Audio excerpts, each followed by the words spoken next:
and they're guinea pigs, and will continue to be so until the government decides it can be honest with its citizens.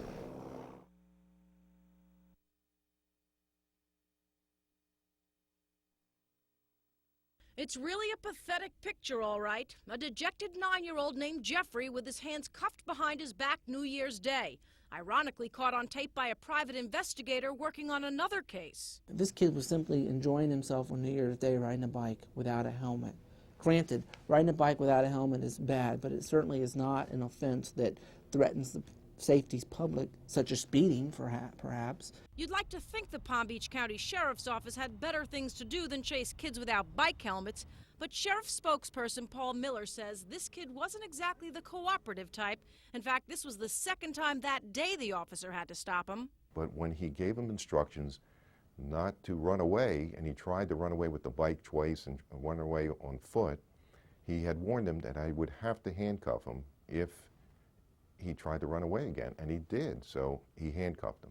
It's not exactly the Rodney King tape. In fact, most of the so-called excessive force in question allegedly occurred before the tape started rolling. Kid was handcuffed, and he had grabbed him from approximately around the waist, almost like a Heimlich maneuver, and picked him up and dropped him on his butt.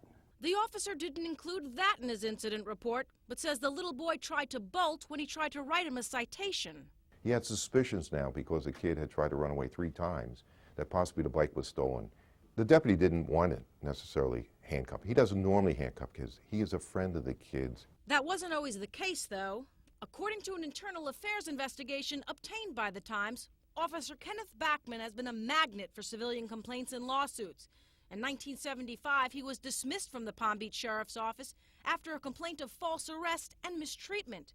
And in 1982 was recommended for termination from the Jupiter Police Department due to his overbearing approach and attitude. I only know in the last 2 to 3 years, this deputy and 2 other deputies have been devoted to this community of Sandcastle and have done an outstanding job in their performance.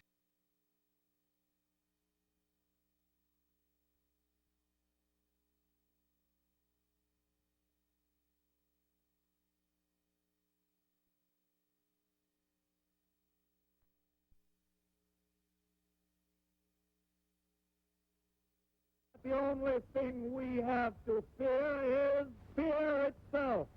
FDR, Perlman, Hawking, a president, a violin virtuoso, and a genius in physics.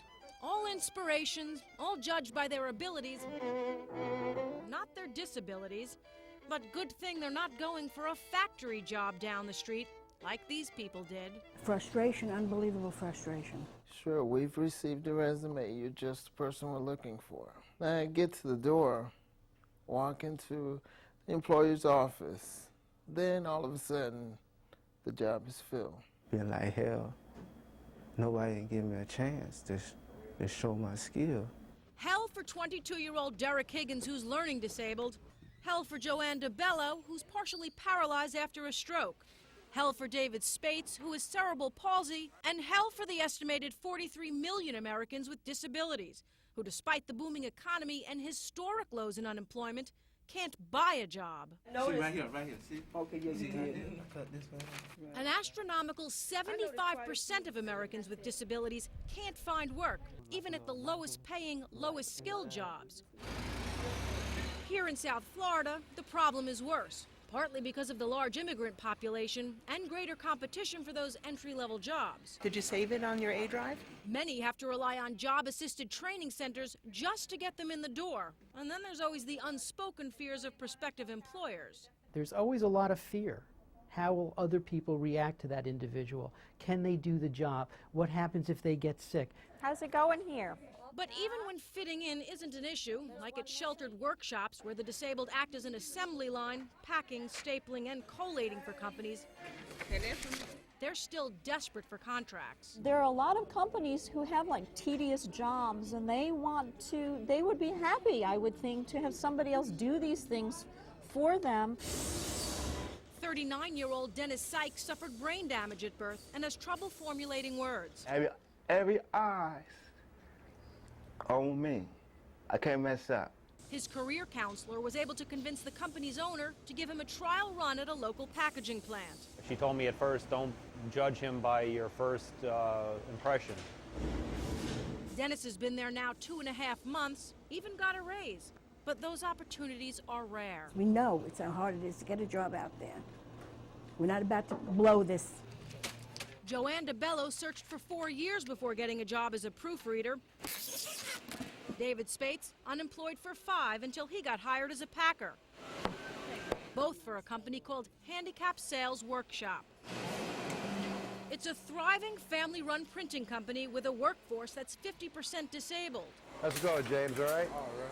It's not about charity, it's about opportunities, and it's paid off big time. In just 10 years, sales have grown from $350,000 to $8 million a year. If you hire a disabled person, you will have a loyal person. He'll be to work every day. He won't be in the papers looking for another job. All the training and all the attention you give to them will be a benefit to your company.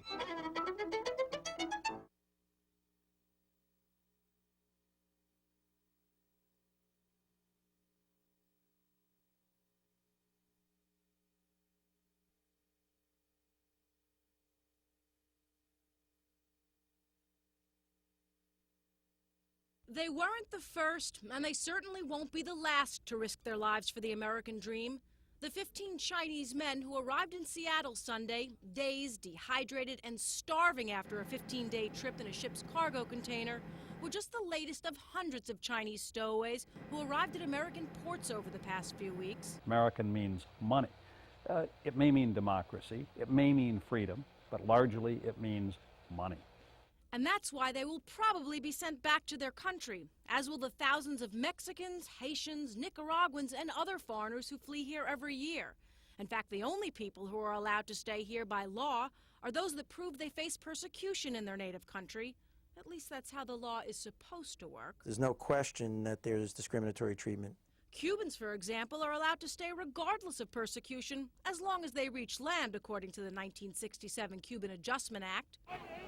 It's a law designed to protect those coming from a communist country with which we have no diplomatic ties. And it's what spurred last year's game of tag on the shores of Surfside.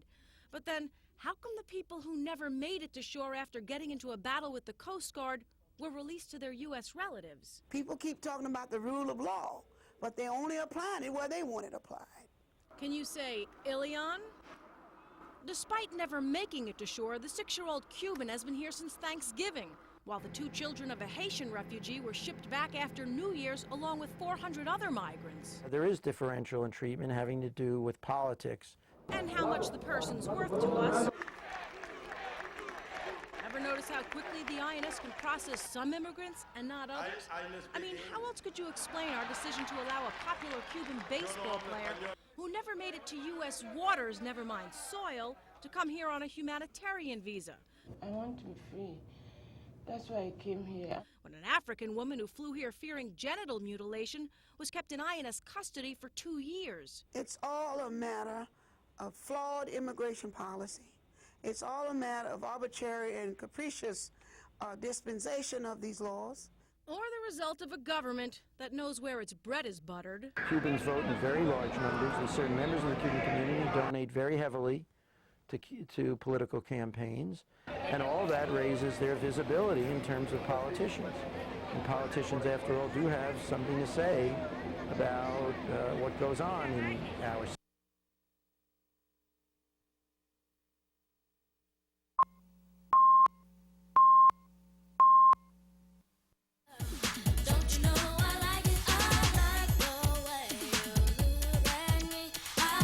A lot of people say I might be the next Michael Jackson. Capitol Records is hoping it'll be as easy as ABC for 12-year-old Sammy Bush of Fort Lauderdale. I do want to be a big star. But not everybody can turn into a super wealthy, super reclusive, skin-bleaching superstar.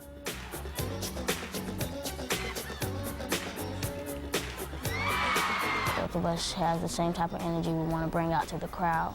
I can't dance like he can. Girl, I wish that I could spend time with you each and every day. When you know my love emotions, that's the thing that got me open. And I don't know. It's not his dancing they're banking on. For the moment, the music moguls are putting their money where his mouth is. they say we won't stay around. If they only knew that we were meant to be together. Capitol is set to release his first CD. Sammy was 4 when he stepped in front of his first audience. I kind of forgot what I was going to sing when I went up there, so I had to run back in the audience and ask my mom. I was like, Mom, what song was I going to sing? He heard the applause and was hooked. From there, it was schools, shows, and contests. He learned fast, and once he had a song, it was there to stay forever. His big break came when he landed an appearance at the Apollo Theater in New York City. They loved me. I got a standing ovation. A music manager spotted him, and the record deal soon followed. I was so excited. I wanted to do a backflip. But fame has many pitfalls, including the sleazy side of the business.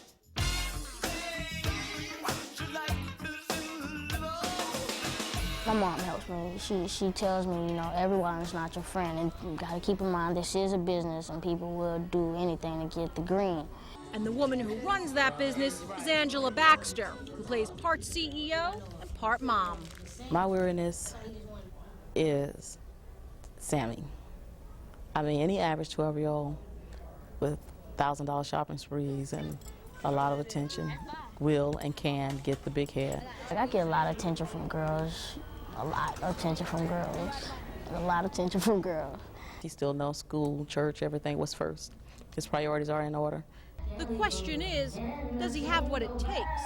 Jay Franks from The Box screens 20 to 40 videos of new artists every week. This kid's got some talent. He's got excellent pitch. There's definitely a lot of stuff to work with. But Frank says it's not just the voice, it's the whole package. The unfortunate part of being a kid star is that you could have a lifelong career or you could have a short shelf life. Angela once took a shot at pop stardom herself. Can't be friends. But now her hopes are on Sammy. I think it is a way of God allowing me to see my dream being lived through my child. Hero, the strongest person that I found.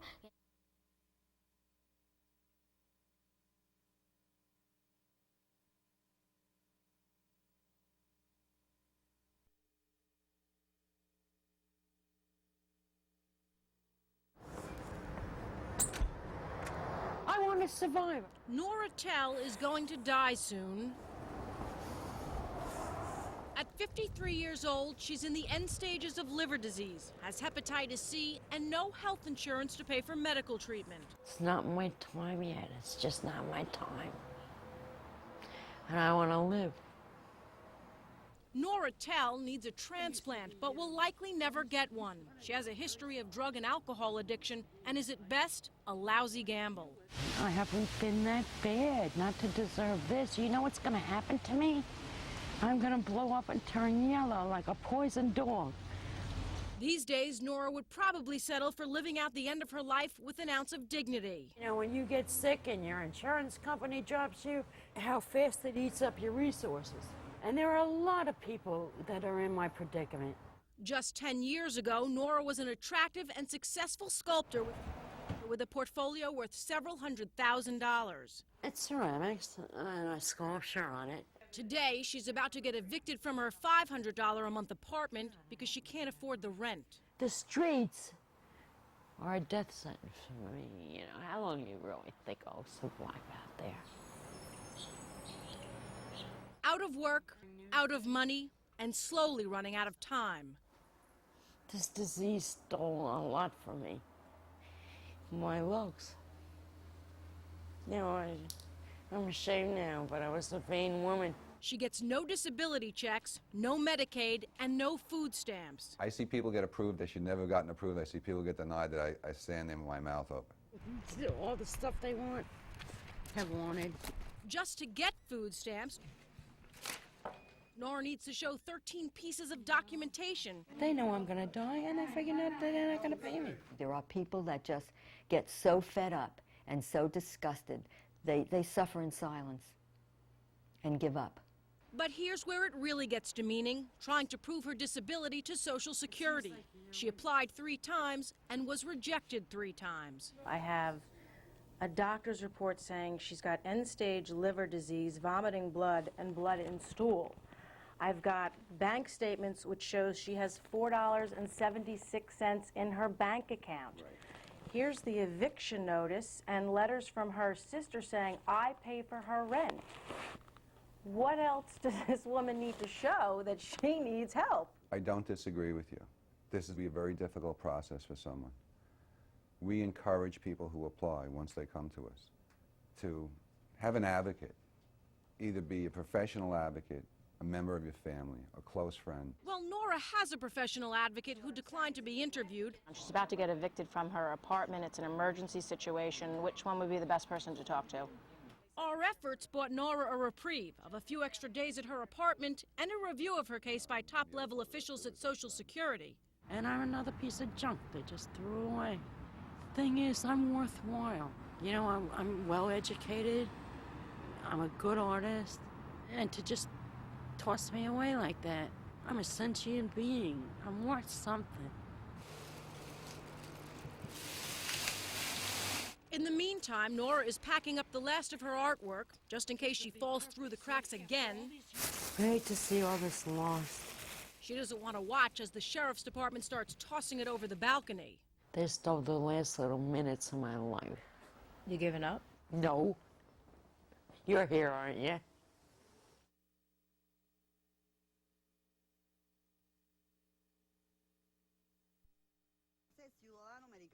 Ya que es cubano, nació, se crió. He born in Cuba, he live in Cuba, he's a Cuban. And nobody outside has the right, even the Congress or the president, to change his status. Castro couldn't have orchestrated or delivered it better. Ileon's grandmother's live from New York and unedited, serving up a virtual coup de grace. Worse still for the exiled community, they were believable. Que respeten la memoria de ella. If you want to help us, what I want is help us to return Elian home. Because I want that my daughter will be in peace. And she cannot be in peace until Elian is back with the family.